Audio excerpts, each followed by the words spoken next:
ప్రియ దేవుని సంగమా, మీ అందరికీ నా హృదయపూర్వక వందనాలు. మన ప్రభువైన యేసుక్రీస్తు నామమునకు ఎల్లప్పుడూ మహిమ కలుగును గాక. హల్లెలూయా. మరి సమయాన్ని వృధా పోనివద్దు, వాక్యాన్ని ధ్యానించుకుందాం. తుయితెర సాగకాలము మరి చివరిలోకి వచ్చేసాం. దయచేసి ఎవరి మనసులైనా ఎవరి మనోభావాలైనా దెబ్బతింటుంటే నన్ను మన్నించండి. ఇవి నా నోటి మాటలు కాదు, కానీ వర్తమానంలో ఉన్న సంగతులనే ఇవి మాకు కావాలి కాబట్టి, మాకంటే మనందరికీ, నేను బయట వారికి చెప్తున్నాను ఈ విషయాన్ని. దయచేసి ఇక్కడి నుంచి మేము మాట్లాడుకున్న మాటలు కానీ వాక్య భాగాలు కానీ మీ మనోభావాలు దెబ్బతింటే నన్ను మనసారా మన్నించమని కోరుతూ ఉన్నాను. ఎందుకంటే ప్రభువు తన దాసుని పంపించి దాసునికి తెలిపిన సమస్త మర్మములు మాకు పుస్తక రూపంలో ఇవ్వబడినవి కాబట్టి వాటిని మాత్రమే మేము ధ్యానిస్తున్నాం, కానీ మా సొంత ఉద్దేశాలు లోకానికి మేము తెలియజేయటం లేదని మనవి చేస్తా ఉన్నాను. ఎందుకంటే మన చుట్టుపక్కల ఇతర సంఘాలకు వెళ్ళే వాళ్ళు ఉన్నారు కనుక దయచేసి సంఘ చరిత్రను మనం ధ్యానం చేసుకుంటున్నాం కాబట్టి, సంఘ చరిత్ర అంటే చరిత్ర అంటేనే ఉన్నది, జరిగినది కనుక దాన్ని మరి రిపీట్ చేసుకునే టైంలో ఎక్కువసార్లు మా నోటి నుంచి ఏదైనా సంఘం పేరు వచ్చినప్పుడు దయచేసి మీరు అభ్యంతరం పడొద్దని నేను మీకు మనవి చేస్తా ఉన్నాను. మీకు అర్థమైంది అనుకుంటాను. సరే, 57వ పేరాలోకి వెళ్దాం. ఎక్కడ ముగించాం మొన్న? యాకోబు తన మనమలను ఎఫ్రాయిము మనస్సేలను దీవించాడు. దీవించినప్పుడు ఏం జరిగింది? తన చేతులు మారాయి. చేతులు మారైన సందర్భం మీకు తెలుసు కదా, 47వ అధ్యాయము ఆదికాండంలో ఉంటుంది. ఎందుకు మారాయి?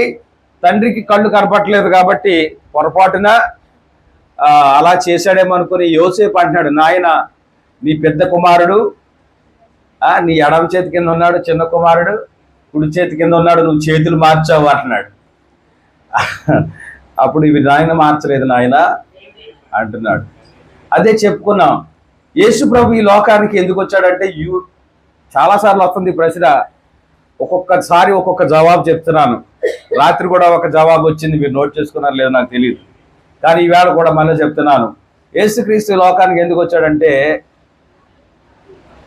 నశించి దానిని వెదక రక్షించుటకు యేసుక్రీస్తు లోకానికి వచ్చింది. ఏంటి నశించింది? యూదులలో నశించిన గొర్రెల యొద్దకు ఆయన వచ్చాడు. అది మొదటి ప్రణాళిక. తర్వాత యేసుక్రీస్తు మరణమైన తరువాత ఆ రక్షణ సంకల్పం ఇటు మారింది. ఎటు? యూదుల నుండి అన్యుల వైపు మారింది. ఈ మారటాన్ని ఈ తారుమారు, ఈ క్రాస్ అన్నమాట. యేసుక్రీస్తు యొక్క శిలువ యూదులకున్న ఆ యొక్క రక్షణ భాగ్యం అన్యుల వైపుకి వచ్చింది. ప్రియుల, ఇది ప్రాముఖ్యంగా మీరు పట్టుకోవాలి.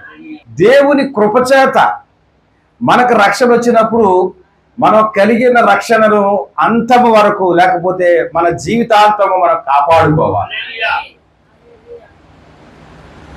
ఈ మధ్యకాలంలో అదృష్టం కొద్ది ఎమ్మెల్యే పదవులు వారిస్తున్న, అదృష్టం కొద్ది మినిస్టర్లు అయిపోతున్నారు. ఇక అందరికీ తెలుసు కదా.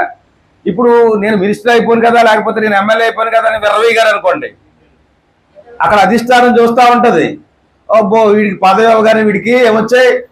కొమ్ములు వచ్చాయి. లేకపోతే మా పార్టీలో వీడికి భాగం ఇచ్చినందుకు వీడు ఇష్టం వచ్చినట్టు వ్యవహారం చేస్తున్నాడు, వీడిని తగ్గించాలని చెప్పి ఆ పార్టీలో ఉన్న ముఖ్య నాయకులకి సీక్రెట్గా ఏమి వెళ్ళిపోతాయి? సూచనలు వెళ్ళిపోతాయి, పలానా ఓడిని మీరు కట్టడి చేయాలి. తర్వాత మళ్ళీ మంత్రివర్గ సమావేశం చేసినప్పుడు, అబ్బాయి ఈసారి నీ పదవిని మేము తీసేస్తున్నాం, మరొకరికి అవకాశం ఇస్తున్నారంటారు. ఎందుకు ఈ విషయాలు చెప్తున్నానంటే, దేవుడు కూడా మన ముఖం చూసో, మన రంగు చూసో, మన యొక్క తెలివితేటలు చూసో, మన బుద్ధి వివేకాలు చూసో, మన ఇంటి పేరు పలుకుబడిని చూసో మనకి ఆయన కృపనివ్వలా, ఆయన రక్షణ భాగ్యాన్ని మనకి ఇవ్వలా. కేవలము ఉచితమైన కృప చేత ఆయన రక్షణ ఇచ్చాడు. కనుక మనం ఉచితంగా పొందిన ఈ రక్షణను నిర్లక్ష్యము, అందుకే వాక్యంలో ఉంది, ఇంత గొప్ప రక్షణను మనము ఎలాగూ నిర్లక్ష్యము చేయదము. విశ్వాసమునకు కర్తయు దానిని కొనసాగించాడు యేసు వైపు చూచుచు మన ముందున్న పందెపు రంగంలో ఓపికతో పరిగెత్తుదాం. ఎంతమంది పరిగెడతారు? మోకాళ్ళ నొప్పులు, ఆయన నన్ను వదిలేయండి, నేను ఇక్కడే ఉంటాను గుడి అరుగు మీద, మీరు ఎంత దూరం పరిగెడతారో వెళ్ళి రండి, మీతో పాటు నేను రాలేను. కొంతమంది తినలేని వాళ్ళు రాలేరు, కొంతమంది నడవలేని వాళ్ళు రాలేరు. ప్రతి వాళ్ళకి ఏదో ఒక సాకు ఉంటుంది. అలాగే సాకులు చెప్పి ప్రతి ఒక్కళ్ళు కూడా మెల్లమెల్లగా ఆగిపోయారు అనుకోండి, ఇంక పరిగెత్తేవాడు ఎవడు? చివరికి ఎవరో ఇక్కడ ఇద్దరు ముగ్గురు మిగులుతారు. ఆ ఇద్దరు ముగ్గురులోనూ మొదటి రేసులో ఒకడు ఉంటాడు. 20 లక్షల మందిని లైన్లో నిలబెట్టాడు మోషే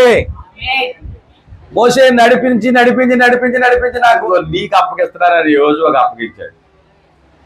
యెహోషువ కూడా కొంతకాలం నడిపించాడు. చివరికి పందిరంగంలో గెలిచింది నాయకుడితో పాటు ఒకడే. ఇద్దరని మనం అనేసుకుంటాం కానీ యెహోషువ నాయకుడు, ఆ నాయకుడిని పక్కన పెడితే ఒక్కడే. చూసారా? ఈ మిగతా వారంతా ఏమైపోయారు? ఏజ్ బార్ అయిపోయిందని ఒకళ్ళు రకరకాల సాకులు చెప్పారు. నేను చెప్పాల్సిన మాట ఏమిటంటే, ప్రభు వైపు తిరగడానికి, ప్రభువులో ఉన్న రక్షణను మనం కొనసాగించడానికి మనం కూడా ఏం చేస్తున్నాం అంటే వాయిదాలు వేస్తా ఉన్నాం, సాకులు చెప్తా ఉన్నాం. ప్రార్థన అంటే పోటీ పడాలా? వాక్యం మిమ్మల్ని కదలాడింతేనే ఆమె చెప్పండి, నా కోసం చెప్పొద్దు సుమా.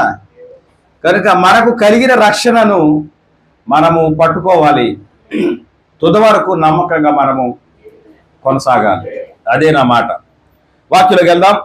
వాక్యములో ఉండుటకు బదులుగా దేవుడు సంఘములో ఉన్నాడని నమ్ము.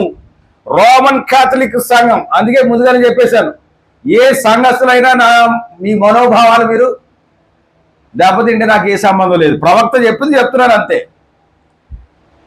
కనుక ఈ సంఘం ఏం చేసిందంట, 23 పోప్ జాన్, పోప్ నెంబర్ ఎంత? 23వ నెంబర్ గల పోపు గారు తన డైరీలో రాసుకున్న విషయాన్ని ప్రపంచానికి ప్రవక్త చెప్తా ఉన్నాడు. ఇది రహస్యమైన సంగతి కాదు. ఏమని రాసుకున్నాడో చూద్దామా? పోపుగా అనుభవం గడించిన ఈ 3 సంవత్సరములు నేను భయము మరియు వణకుతో ఈ సేవను స్వీకరించాను. ఆయన ప్రారంభం చూడండి, భయముతో వణకుతో ఈ సేవను స్వీకరించాను. తర్వాత ప్రభు యొక్క చిత్తమునకు పూర్తిగా విధేయుడనయ్యాను. పవిత్రమగు కార్డినల్స్ యొక్క కాలేజీ విద్య ద్వారా నాకు ఈ పదవి లభించింది. ఈ సంగతికి వారే సాక్షులుగా ఉన్నారు. ఎవరు? కాలేజీ యాజమాన్యం. దాని పట్ల నమ్మకముగా ఉండి పనిచేయవలనని ఒక సంచలనాత్మక మరియు స్థిరమగు కారణం ఉన్నది. దేవుని యందు పూర్తి నమ్మకం ఉన్నది. దానంతటిలోనూ వర్తమానమునకు సంబంధించినది ఉన్నది. భవిష్యత్తుకు సంబంధించినంత వరకు సంపూర్ణ ప్రశాంతత ఉన్నది. ఇక్కడే ఉంది మెలి. దేవుడు సంఘము ద్వారా మాట్లాడి తన చిత్తమును బయలుపరచనని ఈ పోపు వివరించెను. అండర్లైన్ చేసుకోండి మాట. దేవుడు తన సంఘము ద్వారా మాట్లాడి తన చిత్తమును బయలుపరచను. దేవుడు సంఘం ద్వారా మాట్లాడతాడా?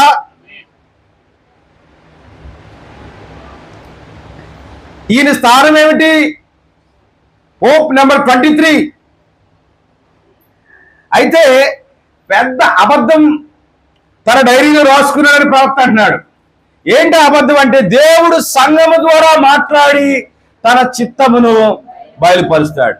ఏమండి, మనం చాలాసార్లు చెప్పుకుంటాం, పూర్వకాలమందు నానా సమయములలో నానా విధములుగా మన పితరులతో మాట్లాడిన దేవుడు అనే వాక్యం ఉంది.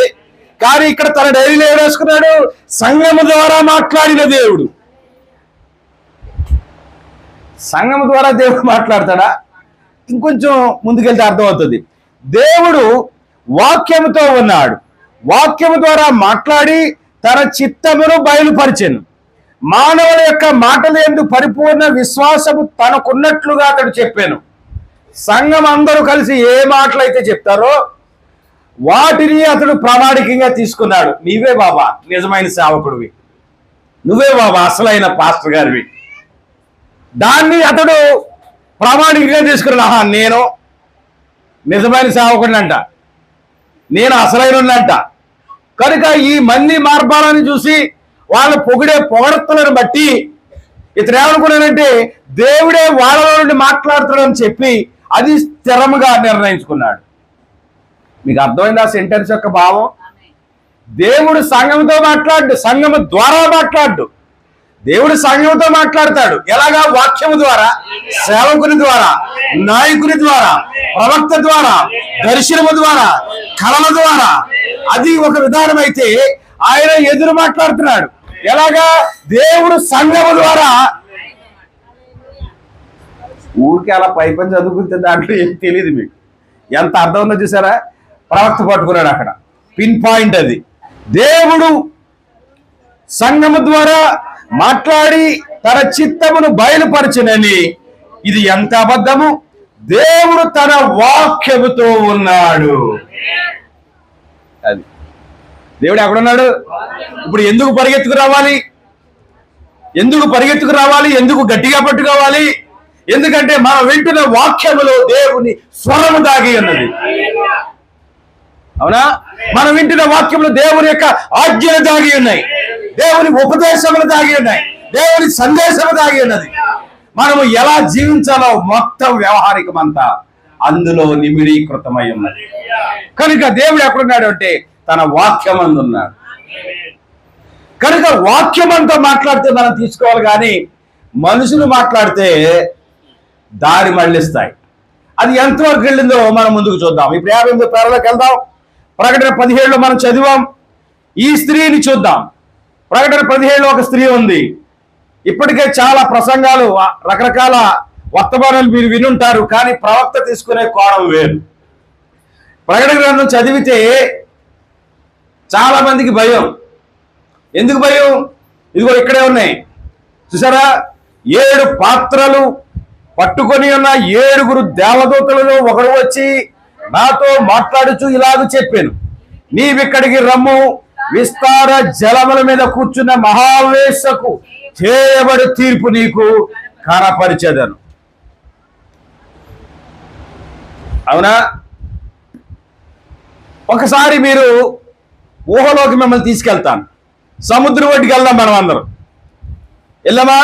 వెళ్ళారా లేదా? ఇంకా సముద్రం ఒడ్డుకి వెళ్ళాం. వెళ్ళగానే నీటి మీద ఒక స్త్రీ కూర్చొని ఉంది. ప్రకటన గ్రంథం చదివినా అలాగే ఉంటుంది. ఈ 17 అధ్యాయం చదివినా ఎలా ఉంటుంది? ఒక నీటి మీద ఎవరు కూర్చున్నారు? మామూలు నీరు కాదు, అది విస్తార జలములు. చదవండి అమ్మ. నీవిక్కడికి రమ్ము, విస్తార జలముల మీద కూర్చున్న మహావేశ్య. ఆగక్కడ మెల్లగా వెళ్దాం. స్త్రీ ఉంది. స్త్రీ ఎక్కడ కూర్చుంది? సింహాసనం మీద లేదు, కోటలో లేదు. ఎక్కడుంది? జలముల మీద కూర్చుంది.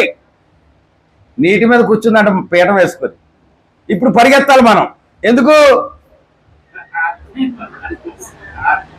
అట్టి మొదలు ఆరతలు అట్టుకుని ఎక్కడికి పరిగెత్తాలి? ఆ జలముల ఒడ్డుకి వెళ్ళలేము, అక్కడ లోపలికి వెళ్ళలేములేండి. వెళ్తే లాక్కుపోద్ది ఏదోటి. కనుక అక్కడే ఉండి ఏం చేస్తాం? నాకు రావట్లేదు వేసుకోవటం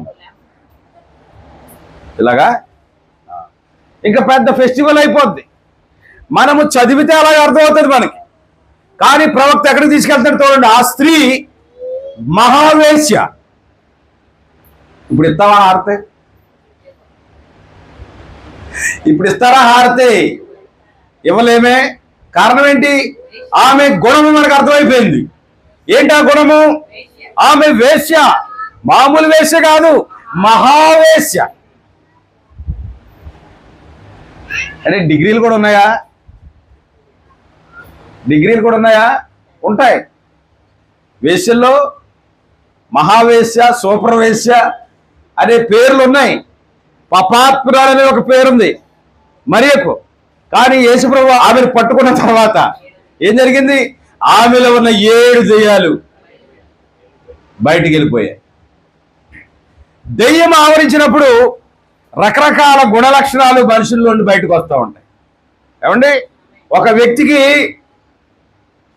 దెయ్యముల చేత పీడించబడుతున్నాడంట. ఎక్కడ కూర్చున్నాడు? సమాధుల్లో కూర్చున్నాడు.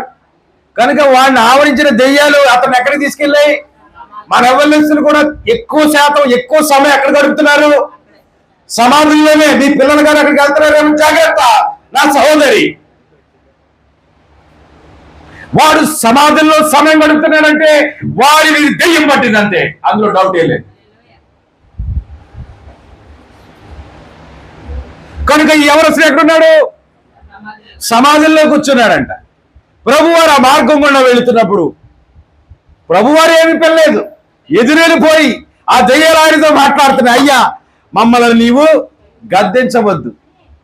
అతనిలో ఉన్న దెయ్యము పేరేంటో తెలుసా? సేన. ఒక్కడు రాడాడు, ఒక్కడు రాడు. ఇదిగో ఇటలీ పటాలంలో కొన్నేళ్ళ ఇంటి దగ్గర సైన్యం ఉన్నట్టుగా దెయ్యాల సమూహం అతన్ని ఆవరించినప్పుడు ఊరికి దూరంగా వెళ్ళిపోయి ఆ వల్లకాటుల్లో బ్రతుకుతా ఉన్నాడు. కనుక ప్రభు వారు ఒక్క మాట సెలవివ్వగానే ఆ దెయ్యాలన్నీ ఆ పందుల గుంపులోకి వెళ్ళిపోయి ఆ పందులన్నీ కూడా సముద్రంలో పడి ఆ సుడిగుండంలో మునిగి చనిపోయాయి. ఆ పాపాత్మురాలని స్త్రీతో కూడా ఆయన ఒక జాలిగల చూపు ఆమెను చూసినప్పుడు ఆమెలో ఉన్న 7 దెయ్యాలు వెళ్ళిపోయాయి. Multiple spirits. కనుక ఒక వ్యక్తి ఒక దెయ్యంతోనే కాదు, అనేక మంది దెయ్యాల సమూహంతో నింపబడినప్పుడు వాడి చేష్టలు రకరకాలుగా ఉంటాయి. బహుశా వాడిలో మనసులో ఉన్న దెయ్యాలు ఎలాగ అనుకుంటూ ఉండొచ్చేమో, ఈవేళ నాకు ఛాన్స్ ఇచ్చాయి, వీడితో ఈవేళ నేను ఆడుకుంటాను. మర్నాడు ఇంకోటి, ఈవేళ నిన్న నీ వంతు అయిపోయింది కాబట్టి ఈవేళ నాకు అవకాశం ఇచ్చాయి, నేను ఈయన ఎక్కడికి తీసుకెళ్లాలో అక్కడికి తీసుకెళ్తాను. ఎవరొస్తున్నారో జాగ్రత్తగా ఉండండి. మీరు చేసే చేష్టలన్నీ కూడా మీ లోపల ఉన్న దెయ్యాలు చేస్తున్నారు. అందుకే ఏది అవసరమో తెలుసా మీకు? ప్రార్థన అవసరం. ఉదయం లేవగానే ఏం చేయాలి తెలుసా? ప్రార్థించుకోవాలి. ప్రభువా, మనం ప్రార్థన చేస్తాం, చెయ్యని కాదు, ప్రతి ఒక్కరు ఖరీదు కళ్ళు మూసుకునైనా చేస్తారు. ఏం చేస్తారు తెలిసి భగవంతా కాపాడుతండ్రి అనే దానికి ముందుగా ఏ దెయ్యము నన్ను వెంటాడకుండా, ఏ దురాత్మలు నన్ను వెంబడించకుండా, ఏ ఆత్మల స్వాధీనంలోకి నేను వెళ్ళిపోకుండా నన్ను కాపాడుతండ్రి అని ప్రార్థన చేయండి. ఎందుకంటే ఈ చివరి దినాల్లో సాతానుడు ఎవరిని మృంగుదునా అని గర్జించు సింహం వలె తిరుగుతున్నారు. ఎవరు కనబడితే వాడిని ప్రాణంతోనే మింగేయాలని చూస్తున్నప్పుడు మనము చాలా జాగ్రత్తగా ఉండాలి. అందుకే వాక్యంలో రాయబడింది, నీవు నీ దేవుని మందిరములకు పోవునప్పుడు నీ ప్రవర్తన జాగ్రత్తగా. మందిరానికి వస్తున్నావు, అమ్మ బాధ నాన్న బాధ పడలేక ఎక్కడ పోతా పోలేదు, ఇల్లు తాళం పెట్టుకో, నేను వేసుకుపోతాను. కొంతమంది తాళాలు వేసిపోతారు. పిల్లలైనా సరే ఇంట్లో ఉన్నారు కదా అని తలుపులు తీరు వదలరు. నేను చర్చికి వెళ్ళిపోతున్నాను కాబట్టి తాళం వేసుకుని వెళ్ళిపోతాం, నువ్వు ఇంటికాడే ఉంటావో, పెద్దమ్మల ఇంటికి వెళ్తావో, అత్తమ్మల ఇంటికి వెళ్తావో నీ ఇష్టం. ఆ బాధపడలేక నేను ఎక్కడికి వెళ్తానని వస్తుంటాడు. వచ్చి ఏం చేస్తుంటాడు తెలుసా? కాళ్ళు పైకి ఎత్తేసి ఫోన్లు జరుపుకుంటూ పోకుంటాడు. ఇది ఎవడ బలం ఎంత ఉంది వచ్చాడు దేవుని సన్నిధికి? ఏమన్నా కొడుకులు అనుకుంటున్నారా? బాబులు కూడా అదే పని చేస్తున్నారు. చూడండి మీకు, చూడండి, చూస్తే బాధపడతారు. కనుక దేవుని సన్నిధిలో ఆ పనులు చేయకండి. అది కూడా ఒక పూర్తి చేయండి, అది కూడా ఒక దెయ్యమే.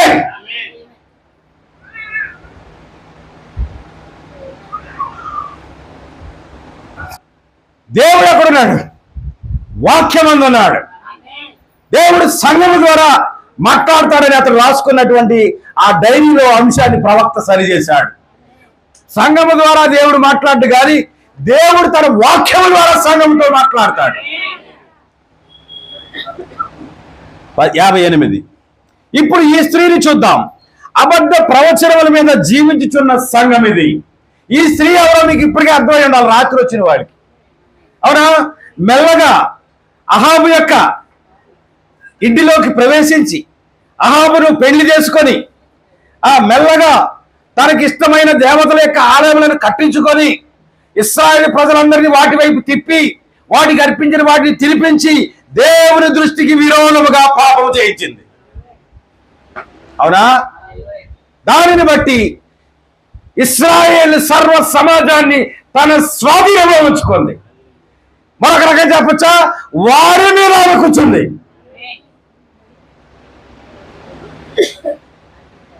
అర్థమైంది ఈ మాటకు అర్థం? అంటే ఇప్పుడు విస్తార జల సమూహము, విస్తార జల ప్రవాహం ఏమిటి? మనుషులు జనము మీద అధికారము ఆధిపత్యం తీసుకొని వాళ్ళ నెత్తి మీద కూర్చున్న కోడలు చెప్పిన మాట వినకపోతే ఏమంటారు తెలుసా? తీసుకొచ్చి ఎత్తాడు నా నెత్తి మీద. ఆవిడ ఎప్పుడు కూర్చుంది నీ నెత్తి మీద అంటారా లేదా? మాట వరుసకి నేను వద్దురా బాబా నిన్ను మొత్తుకుంటే అది తీసుకొచ్చి ఎక్కడెట్టాడు? నా నెత్తి మీద ఎట్టాడు అని అంటూ ఉంటారు. నెత్తి మీద కూర్చోదు, దాన్ని అలా పోల్చి చెప్తారు. కనుక ప్రకటన గ్రంథాన్ని ఇప్పుడు మీరు అర్థం చేసుకోండి, అంత పోలికలో ఉంటది. 10 కొమ్ములు 7 తలలు కలిగిన ఆ గర సర్పము ఏంటమ్మా? ఎర్రని మృగము. ఇలాగ మనం చదువుకున్నప్పుడు అమ్మో నిజంగా ఎర్రని మృగం ఉందా? అవేమీ కాదు. మీరేమి భయపడవలసిన అవసరం లేదు. స్వేచ్ఛగా చదవండి. మీరు ప్రార్థనాపూర్వకంగా ప్రకటన గ్రంథం చదివితే ప్రతిదాన్ని దేవుడు మీకు అర్థం చెప్తాడు. దానికోసమే గైడ్ ఉంది పక్కనే. ప్రకటన గ్రంథాన్ని మరి సంపూర్ణమైన వివరణతో ప్రవక్త 2 గ్రంథాలు మనకి ఇచ్చాడు. మొదటిది 7 సంఘకాలాల వివరణ, 7 ముద్రల వివరణ. ఈ 2 గ్రంథాలు మీ దగ్గర ఉంటే చాలు, ప్రకటన గ్రంథం మీద మీకు ఒక పట్టు వస్తుంది. కనుక లోకం మీద లేదా ఈ సముద్రం మీద ఈ జలముల మీద కూర్చున్న స్త్రీ ఎవరు? ఇప్పుడు మహావేశం చెప్పుకున్నాం కదా, అదిగో ఆమె చెప్పింది సంఘము. ఎవరు ఈ యజబెలికి మాదిరి? మొదటి సంఘం. ఇదే నేను చెప్పుకోవడం మీకు అర్థం అవడానికి ప్రయాసపడుతున్నాను ఒక 7-8 వారాల నుంచి. కొంతమందికి బోర్ అనిపించినా కానీ అసలు సమస్య ఎక్కడ ప్రారంభమైందంటే మొదటి సంఘములు. ఈ తుయితేర కాలంకి వచ్చేసరికి సంఘము పూర్తిగా సాతాను యొక్క లేదా స్త్రీ పత్రము యొక్క ఆధీనంలోకి వెళ్ళిపోయింది. ఆ స్త్రీ ఎవరో కాదు కానీ సంఘము. అర్థమైందా? అయితే ఈ సంఘాన్ని దేవుడు లేదా ప్రవక్త దేనితో పోల్చి చెప్తున్నాడంటే వేశ్య. వేశ్య ఎవరు అంటే యెజబెలు. యెజబెలు జీవితం అంతా కూడా అది మొదటి సంఘములకు మనం పోల్చుకోవచ్చు. మీకు అర్థమైందా ఇప్పుడు? అందుకే ఇంత గట్టిగా చెప్పాల్సిన అవసరం ఏంటంటే ఈ సంఘము మానవ కల్పిత సిద్ధాంతాలకి, మానవుల యొక్క ఆలోచనలకు అవకాశం ఇచ్చింది. అందుకే సంఘములో ఏమొచ్చాయంటే చీకటి వచ్చి మానవ కల్పిత సిద్ధాంతాలు వచ్చాయి. రాత్రి నేర్చుకున్నాం ఆ నికులాయితులు. ఏంటా నికులాయితులు? మీ పాపం పరిహారం అవ్వాలా 1116 పెట్టండి. అదిగో ఆ కౌంటర్లో ఎవరు కూర్చున్నారు? నీకు రసీదు ఇస్తాడు, అది అట్టుకొచ్చి నాకు ఇస్తే నీకోసం నేనేం చేస్తాను? పాప క్షమాపణ ప్రార్థన చేస్తాను. కానీ వాక్యం చెప్తుందా అంటే ఈ సంఘం ఏం చేసింది? పూర్తిగా వాక్యమును పక్కన పెట్టేసింది. మరొక మాట మీకు వెంటనే చెప్పాలి. ఏంటా మాట అంటే ఎప్పుడైతే వాక్యం నువ్వు పక్కన పెట్టావో నువ్వు అప్పుడే అయిపోయింది నీ పని, నువ్వు అప్పుడే చచ్చిపోయినట్టు లెక్క. వాక్యాన్ని పక్కన పెట్టిన వారు ఎంతమంది ఉన్నారు? ఒక్కసారి మీ గుండెల మీద చేసుకుని పరిశీలన చేసుకోండి. నేను కానీ వాక్యాన్ని పక్కన పెట్టానా? ఏ వాక్యాన్ని?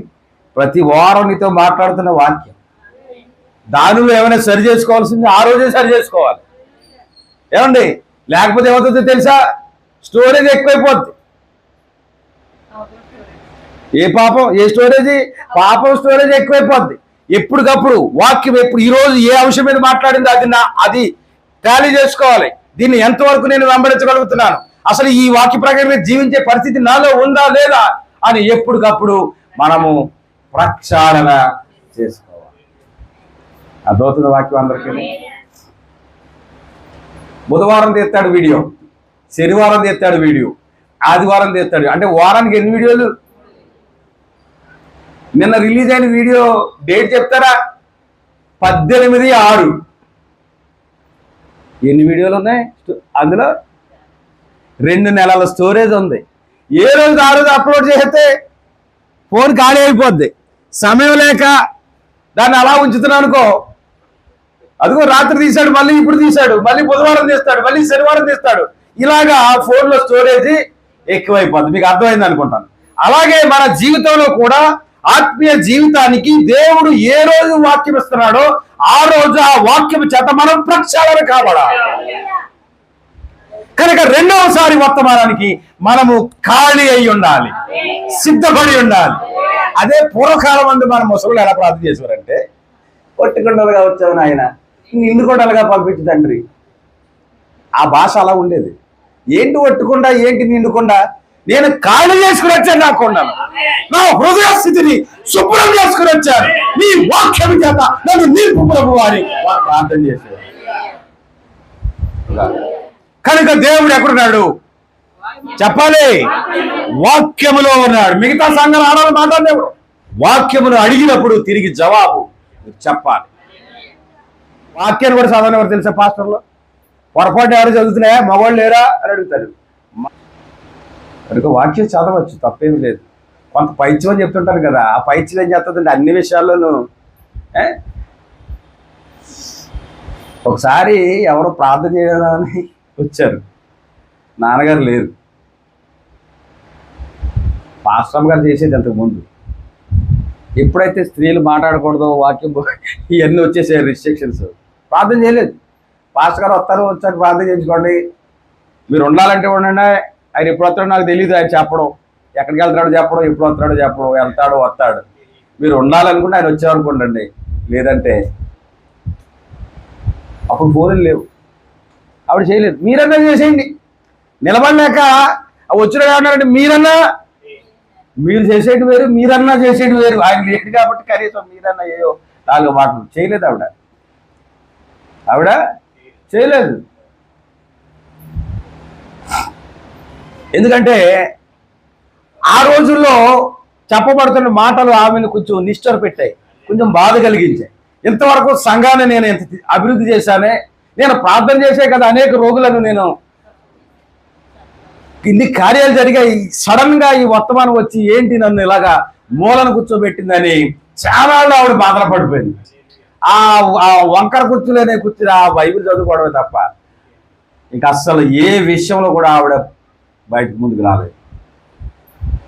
ఎందుకు చెప్తున్నానంటే, వర్తమానము నిన్ను ఏమి చేయమంటుందో అది ఖచ్చితంగా నువ్వు చేసే తీరా. నువ్వు బాధపడినా పర్వాలేదు, అదవుతుందా?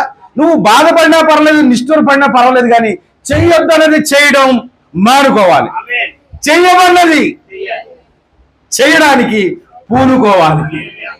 వెళ్దాం ఇంకా ముందుకి. ఈ స్త్రీ అబద్ధ ప్రవచనముల మీద జీవించుతున్న సంఘం ఇది, దేవుని వాక్యము వలన జీవించడం లేదు. 1వ వచనములో దేవుడు ఆమెను మహావేశ్యగా పిలిచెను, ఎందువలన ఆమె వేశ్య అయినది, ఆమె విగ్రహారాధనలో ఉన్నది. ఇది కూడా గత 2-3 రోజుల నుంచి వస్తా ఉంది. వ్యభిచారం అంటే ఏంటి? దేవుడు విగ్రహారాధనను వ్యభిచారంతో పోల్చాడు. లోకానికి అది గొప్ప విందు, సంతోషము, ఆనందము. కానీ ఆత్మీయ నేత్రాలు ఉన్నవాడు వాళ్ళని చూసినప్పుడు హృదయంలో బాధపడతాడు, దుఃఖపడతాడు. ఎందుకంటే వాళ్ళు ఆత్మీయమైన వ్యభిచారం మత్తులో వాళ్ళు ఊగుతా ఉన్నారు. కనుక ఆమె విగ్రహారాధనలో ఉన్నది, ఆమె జనులను అందులోనికి ఈడ్చుకొని పోయింది. ఇశ్రాయేలుని మెల్లగా రమ్మనలేదు, ఆహ్వానించలేదు, ఆహ్వాన పత్రికలు ఇచ్చి కలర్ ప్రింటింగ్ చేయించి అట్టుకెళ్ళి కార్డు ఇవ్వలేదు. ఆమె కాలు అట్టుకుని ఈడ్చుకుని వెళ్ళిపోయిందండి ఇశ్రాయేల్ ప్రజలందరూ. ఇప్పుడు ఎక్కడున్నారు ఇశ్రాయేల్? అందరూ మునిగి తేల్తా ఉన్నారు. కనుక ఈ విగ్రహారాధనకు విరుగుడు ఏమిటి? ఉందా విరుగుడు? చెప్పాలి, దేవుని యొక్క వాక్యము. హల్లెలూయా. విగ్రహారాధనకు విరుగుడు ఏంటంట? వాక్యం. ఆ వాక్యము నీ యొద్ద ఉంటే సమస్తాన్ని నువ్వు జయించగలుగుతావు. సాతాను వచ్చి యేసు ప్రభుని శోధిస్తున్నప్పుడు ఆయన మనుష్య కుమారుడిగా వచ్చాడు, ఆయనలో ఉన్నది వాక్యము.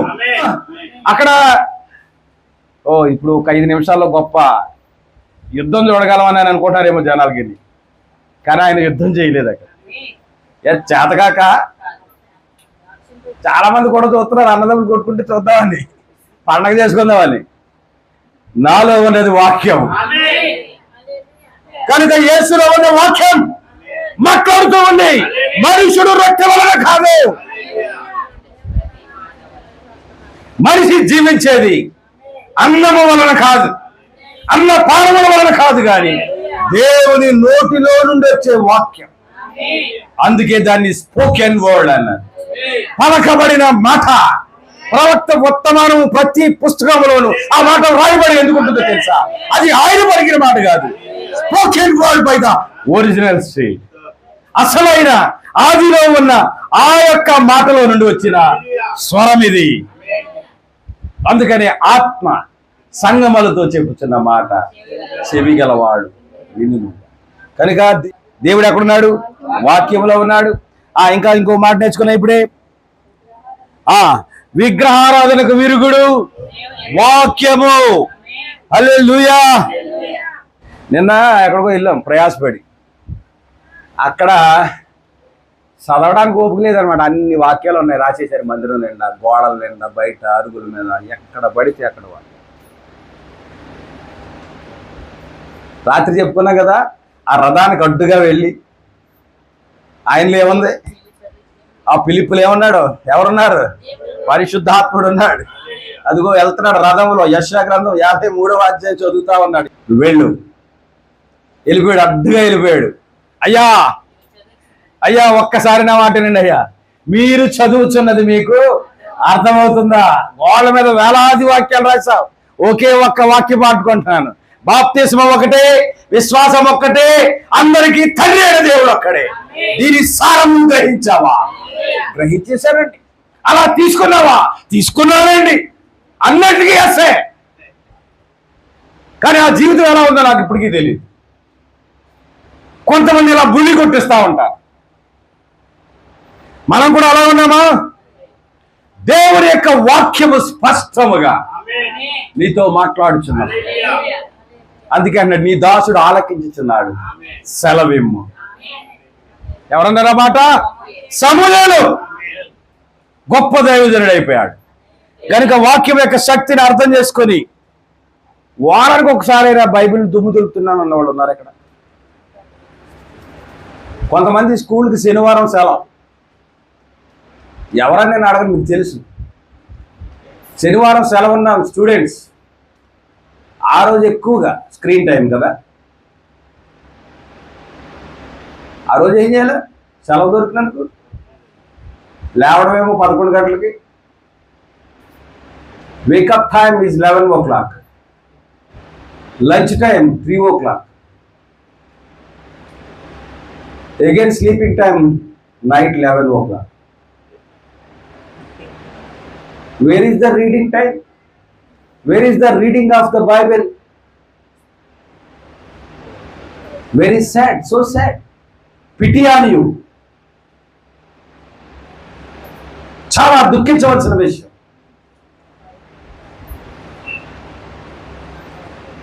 స్త్రీలు సమయం దొరికితే ఇవాళ సెలవు, పని లేదు, ఇవాళ పని లేదు కాబట్టి అరమానం దొరుకుకోవాలి, కట్టెలు మార్చుకోవాలి, దుప్పట్లు మడతెట్టుకోవాలి, బెడ్షీట్లు మార్చాలి.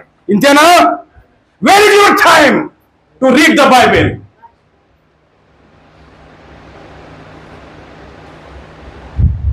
చాలా దుఃఖకరం. చిరిగిపోయింది, నరిగిపోయిందని ఊరికి ఇస్తారు కాబట్టి మళ్ళీ లైన్లో కొత్త బైబిల్ ఇచ్చేయండి. పట్టుకెళ్ళడానికి ఇది సోగ్గలేదు, సోగ్గట్టుకెళ్ళడానికి నీకు బైబిల్.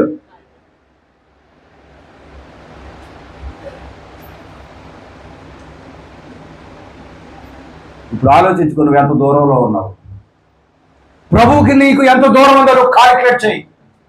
బైబిల్ ఏమి చదవలేకపోతే ఇక వాక్యానుసారంగా ఇంకెక్కడ జీవించగలుగుతావు నువ్వు? ఈ నా మాటలు కాదు, వెనక ఉండి ప్రభు మాట్లాడుతూ ఉన్నారు. చాలా జాగ్రత్త. ఇంకా చదవండి, అండర్లైన్ చేశారు ఆ మాట. ఎక్కడున్నాడంట ఆయన? విరుగుడు దేవుని యొక్క వాక్యమే. ఈ స్త్రీ వేశ్య, ఎందుకనగా ఆమె వాక్యమును విడిచిపెట్టినది. వాక్యాన్ని కలిగి ఉన్న కన్య పేరేంటో మీరు చెప్పాలి. ఈమె వేశ్య, వాక్యాన్ని విడిచిపెట్టింది కాబట్టి ఆమె వేశ్య అయింది. మరి వాక్యాన్ని కలిగి ఉన్నవారు బుద్ధి కలిగిన కన్యక. ఎంత ప్రణాళిక ప్రకారంగా రాయబడింది వాక్యం. మరి దాన్ని ఎందుకు అలా నిర్లక్ష్యం చేస్తున్నారు మీరు చదవకుండా? ఈ స్త్రీ ఒక వేశ్య, ఎందుకనగా ఆమె వాక్యమును విడిచిపెట్టింది. ఆమె అనుకుంటున్నారా? వాక్యాన్ని విడిచిపెట్టిన మీరందరూ కూడా వేశ్యలే. కొట్టినా పర్లేదు, నన్ను మీకు అరగంట టైం ఇస్తాను, ఆరాధన అయిపోయాక కొట్టండి, కుమ్మేయండి ఆరాధన అనంతరం, నో ప్రాబ్లం. కానీ నువ్వు వాక్యాన్ని విడిచిపెట్టావా, వాక్యాన్ని పక్కన పెట్టావా, you are similar to the prostitute, no doubt at all. ఎందుకనగా ఆమె వాక్యమును విడిచిపెట్టింది. ఆమె విస్తారముగు జలముల మీద కూర్చొని ఉన్నది, అనగా జన సమూహములన్నీ అర్థము ఏంటది? జలములనగా జన సమూహములని అర్థము. ఇది నిశ్చయముగా అబద్ధ సంఘము. ఎవరైతే ఆ యొక్క యెజబెలు యొక్క మత్తులో మునిగారో వాళ్ళందరూ కూడా అబద్ధ సంఘం అయింది. ఎందుకనగా దేవుని యొక్క సంఘము చిన్నది, దానిని కనుగొని వారు కొందరే. దేవుని యొక్క సంఘం ఎలా ఉంటుందంట? పెద్దగా ఉంటుందా? ఏమంటే పెద్దగా ఉంటుందా? ఇలాగొక 20 ఫ్యాన్లు, ఇలాగొక 20 ఫ్యాన్లు, అది ఇటో 4 ఏసీలు, అటో 4 ఏసీలు. అదా పెద్ద సంఘం? మరి ఏంటి పెద్ద సంఘం? చదువు. ఇది నిశ్చయముగా అబద్ధ సంఘము, ఎందుకనగా దేవుని సంఘము చిన్నది. ఆ చిన్న సంఘములు ఏముంటుందో తెలుసా? నా గొర్రెలు నా స్వరము వినును, అవి నన్ను వెంబడించును. అలా వెంబడించే గొర్రెలు కొద్ది మంది. హల్లెలూయా. అదే ప్రవక్త అన్నారు, ప్రతి సంఘ కాలంలో కూడా దేవుని యొక్క వాక్యము కొరకు, దేవుని యొక్క వాక్యం మీద నిలబడి ఆ వాక్యము కొరకు పరిగెత్తిన వారు కొద్ది మంది. అందుకే అన్నాడు చిన్న మంద. ఇప్పుడు పాస్టర్లకి మంద కావాలి, గుంపు కావాలి, కానీ ఆయన చిన్నవారితోనే ఉంటాడంట, కొద్ది మందితోనే ఆయన వ్యవహారం చేస్తాడు. దేవునికి స్తోత్రం. గిజ్జోను సందర్భాన్ని గుర్తు చేస్తాను. గిజ్జోను కూడా ప్రభు ఏం చెప్పాడు గిజ్జోనికి? ఆ ఏటి ఒడ్డున నీళ్లు తాగించమన్నాడు. తాగారా? తాగారు. కానీ తాగడంలో 2 విధాలు ఉన్నాయి. చాలా మంది నీళ్లు దోషుల్లో తీసుకొని తాగారు. కొంతమంది తల కింద కొంచి. ఏమంటే 92 సంవత్సరాల వృద్ధురాలు ఇంకా కలవడం లేదు. ఆవిడకి వాకింగ్ చదువుకుంటుంది. మీరు అందరూ చూసే ఉంటారు వీడియోలో. పాట పాడితే పాటల పుస్తకం అక్కర్లేదు ఆవిడకి. స్పష్టంగా, శృతి శుద్ధంగా. ఎవరిచ్చారు ట్రైనింగ్ ఆవిడకి? ఎవరిచ్చారండి? ఆ వాక్యం మీద ఉన్న ఆసక్తి అది. దేవుని యొక్క పాటలు పాడటంలో ఆసక్తి అది. అలిలే స్తుతి మహిమ పాడుకుని పాడతారా? పాడగలరా? మీ స్థితిని ఈ మధ్యాహ్న కాలం ముందు దేవుడు ఒక్కసారి గుర్తు చేస్తున్నాడు. అనగా జన సమూహములని అర్థము. ఇది నిశ్చయముగా అబద్ధ సంఘము, ఎందుకనగా దేవుని సంఘము చిన్నది, దానిని కనుగొని వారు కొందరే. దేవుని యొక్క దృష్టిలో ఆమె ఎట్లున్నదో గమనించాడు. దేవుని దృష్టిలో ఆమె ఎలా ఉంది? వేశ్యగా ఉన్నది. ఆమె జనులకు ఎంత అద్భుతంగా కనిపించినా లెక్కకు రాదు. ఆమె ఎంత వేదాంత రూపిణిగా కనిపించినా లెక్కకు రాదు. ఆమె తన జారత్వం వల్ల అపవిత్ర మద్యమును త్రాగించినది.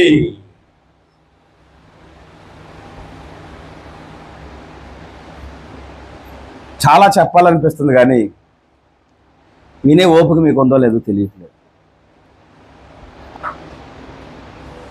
చూడండి, ప్రజలను ఆమె ఏం చేసిందంట? ఏంటి జాగ్రత్త అనుకుంటున్నారా? ఇంకా మొదటి మాటకు రండి. ఆమె జనులకు ఎంత అద్భుతంగా కనిపించినా లెక్కకు రాదు. ఎందుకు లెక్కకు రాదు? ప్రజలకు ఎందుకు ఆమె లెక్కకు రాదు? ఎందుకంటే ఆమె పెదవుల నుంచి ఏం కారుతుంది? తేనె కారుతుంది. కాబట్టి ఆ తేనె యొక్క మత్తులో ఊగిసలాడుతా ఉన్నా. అవునా? ఆమె ప్రీతికరం. ఎవరు ప్రీతికరము? యెజబెలే ప్రీతికరం. ఎందుకంటే నువ్వు ఐబ్రో చేయించుకున్నావు అనుకో, చాలా అందంగా ఉంటావు. లేదా నీకు ఉండు, ఈ వేళ మట్టుకు నేను ఇస్తాను, వచ్చిన నెల నువ్వే కొనుక్కుంటావులే. పర్సన్లకి ఇదిగో పెన్సిల్.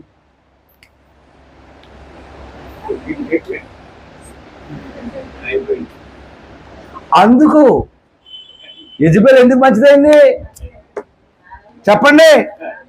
ఆమె జనులకు ఎంత అద్భుతముగా కనిపించిన, జనులకు సంఘాలు వేళ కనబడుతున్నాయి, అద్భుతంగా కనబడుతున్నాయి. ఆ పాస్టర్ గారు ఏమి తిన్నా పర్వాలేదు, ఆదివారం గుడికొస్తే చాలు. ఇప్పుడు ఆయన అద్భుతంగా కనపడతాడా? మెట్టెక్కొద్దన్నవాడు కనపడతాడా? చెప్పాలి. అద్భుతంగా కనపడతాడా? ఇవాళ అద్భుతమైన సంఘాలు ఎన్ని ఉన్నాయి, పోరాడేస్తున్నారు ఇవాళ. ఆమె ఎంత వేదాంత రూపిణిగా కనిపించినా లెక్కకు రాదు. కొంతమంది పాస్టర్లు వేదాంతాన్ని జోడించి చెప్తా ఉంటారు. నాకు అప్పుడప్పుడు చెప్పాలని మిందదు, కానీ ఇదంతా ఎందుకురా బాబు సోదరి మీద. ఇందాక చెప్పిన హల్లెలూయా పదం చెప్పాలని గంటన్నర ప్రసంగం ఉంది నా దగ్గర. చెప్పంటారేంటి? ఎందుకు? ఎవరికి అవసరం? ఆ ఒక పాయింట్ చాలదా?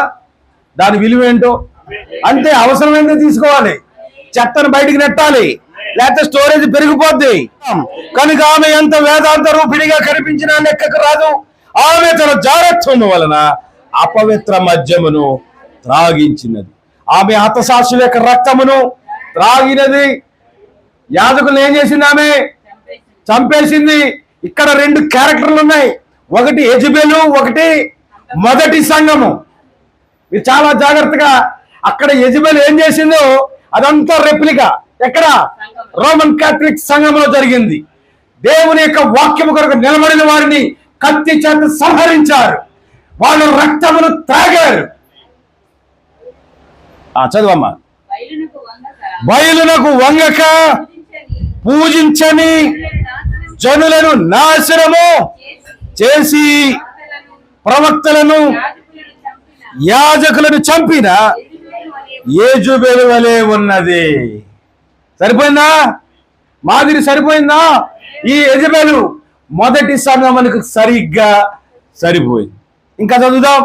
కేథలిక్ చర్చి అక్షరాల అలాగే చేసినది. కేథలిక్లు అంటే నాకు బాధలేదు, వాళ్ళంటే నాకు ప్రేమే. ప్రవక్త అంటే మాటలు ఇవి. ఏ సంఘమైన ఆయనకు ప్రేమే, కానీ ఆ సిద్ధాంతాలే ఆయన వ్యతిరేకించాలి. ఇవాళ మనం కూడా అదే చేయాలి. ఏ సంఘ శాఖరైనా మనం వ్యతిరేకించాలి తప్ప ఆ సంఘ బిడ్డలను మనము ప్రేమించాలి. అది వాక్యం మనకు నేర్పించింది. కేథలిక్ చర్చి అక్షరాలు అలాగే చేసినది. పోపుల ఆధిపత్యములకు వంగని వారిని చంపివేసినది. పోపు మాట వేదం, ఆయన మాట కావడానికి బైబిల్ అలా లేదు కదండి, వాక్యం అలా చెప్పట్లేదు కదండి అన్నాడు అనుకో, కొండ ఆ రాజులిద్దరిని తీసుకుని వెళ్ళాడు, చక్కబెట్టేసి ఆరాధన అయ్యిలోగా అక్కడాడు అయిపోవాలి. పాపం అందరూ అనుకుంటారంటే ఏ టాయిలెట్కి వెళ్ళాడు అనుకుంటే ఇంకా రాలేదు. అలాగా తెగులు చేశారు. పోపుల మాటలు వినని వారిని ఏం చేశారంట? చంపేరి. క్రూర పద్ధతులతో వారిని చంపుట వాడుక. మామూలుగా కాదండి, క్రూరమైన పద్ధతులు చంపేవారంట. కాలు చెయ్య ఒక్కసారి కాదు, ఎంత క్రూరమైన హింస. దాన్నే చిత్రహింస అన్నారు. Torture for Christ. క్రీస్తు కొరకు చిత్రహింసలు అనుభవించిన సంఘము. వారు ఎక్కడున్నారండి? బలిపీఠం మీద ఉండి నాదా సత్య స్వరూపి ఎందాక మాకు తీర్పు తీర్చకుందు అని వాళ్ళు బలిపీఠం ముందు దేవుడికి మొరపెడతా ఉన్నారు. ఇదిగో వారికి దేవుడు తీర్పిచ్చే సమయం త్వరలోనే ఉన్నది. కానీ సంగతి ఎరుగదు, దానిలో ఏ జీవమును లేదు, మరియు ఆమెని ఎట్టి సూచనలు వెంబడించు. ఏం సూచనలు వెంబడిస్తాయి? ఇలాగున్న వాళ్ళు ఏ సూచనలు వెంబడిస్తాయండి? నువ్వు జుట్టు కత్తిరించి చేసుకుంటే నిన్ను ఏ సూచన వెంబడించదు. ఏమండి? ఇలా అంటున్నానని మీరు బాధపడినా పర్లేదు, కానీ ప్రభు నామములో ఒక్కసారి చెప్పేస్తాను, భరించేయండి. మీ వయసును బట్టైనా వ్యవహరించండి.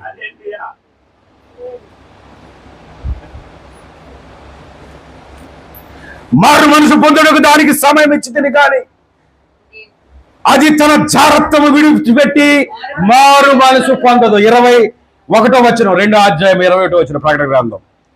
దేవుడు ఏమిచ్చాడంట? ప్రతి వారికి మారు మనసు పొందడానికి అవకాశం. There is a chance to repentance. అవకాశం ఇచ్చేవాడు కూడా ఉండాలి కదా. అయ్యా బాబయ్య తప్పు అయిపోయింది ఆయన, ఇంత సీరియస్ గా తీసుకున్నాను, జీవిత ఖైదీ చేసేస్తారు అనుకోలేదు బాబయ్య, నాకు ఒక్క అవకాశం ఏంటి బాబయ్య, మంచిగా బతికేస్తాడు బాబయ్య. జడ్జి గారు చూసుకుంటాడా? ఈ తీర్పు ఏమన్నా మారుతాడా? మార్చడే. నువ్వు బయట ఉండగానే బుద్ధిగా ఉండాలి. కానీ మన దేవుడు ఎంత కరుణాశీలో, ఎంత కృపామేడో తెలుసా? ఆయన ఒక ఛాన్స్, ఒక అవకాశం ఇస్తామన్నాడు. ఏమంటే సంసోనికి ఆయన అవకాశం ఇచ్చాడండి. సంసోనికి అవకాశం లేదా? కళ్ళు పెరికి వేయబడి గుండు గొరిగించుకొని, అవునా, దీనదశ హీనదశ. ఆ ఫిలిస్తీన్లో అతనికి ఏం ఉద్యోగం ఇచ్చారో తెలుసా? అది ఉద్యోగం కూడా కాదు, అది కూడా ఒక రకమైన టార్చర్. గానుగను, ఆ నువ్వుల గానుగా, ఆ ఒలీవల గానుగా, మరి అక్కడ ఏమి మరి చేస్తారో మనకు తెలియదు కానీ ఆ నూనె గానుగ కట్టిన ఎద్దులాగా సంసోనును కట్టి, సంసోన్ ఎవరు అనుకుంటున్నారు?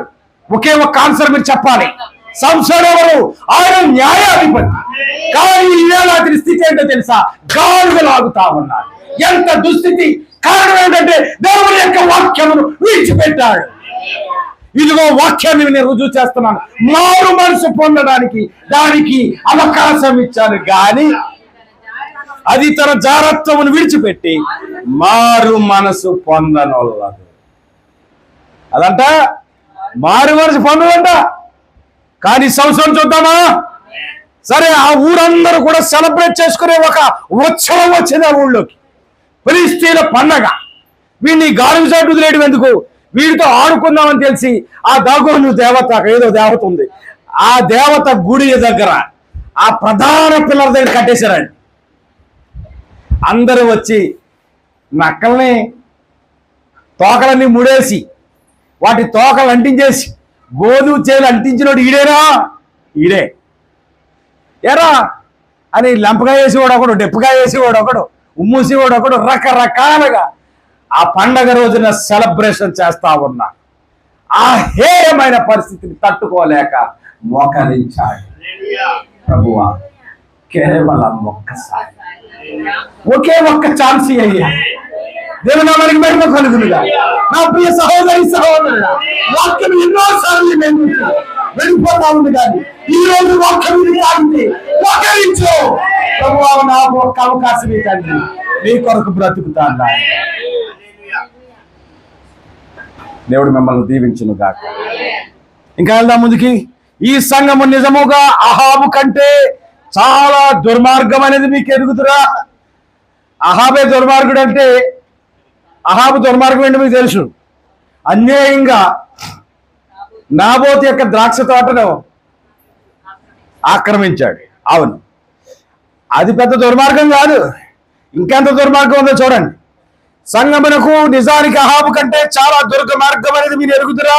అతడు కొంతకాలము మారు మనసు పొంది దేవుని ఎదుట తగ్గించుకొని నడిచిందని మీకు తెలియనా? అవును, ప్రతి వారి యొక్క ప్రారంభం చాలా గొప్పగా ఉంటుంది. అందుకే ఆయన ఏమన్నాడంటే,